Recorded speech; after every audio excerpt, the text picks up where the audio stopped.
Hi. For problem 1B on worksheet 3, we see that this problem is a bit different because it does not let us include the spring as part of the system. So we just write car, track, and earth for the system. And we realize that since the spring is what contains the energy initially, we cannot include the elastic energy bar for the initial graph. But we also see that at the end, since we do include the car, track, and the earth, we do include gravitational and kinetic energy.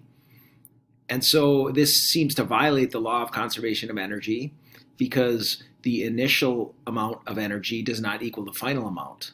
And so what we do is, to account for that, is say that energy was brought in from outside the system.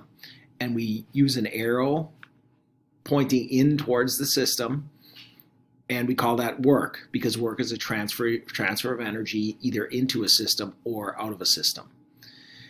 And we also show in our equation that work, or the amount of energy transferred into the system, equals the kinetic energy plus the gravitational energy at the end.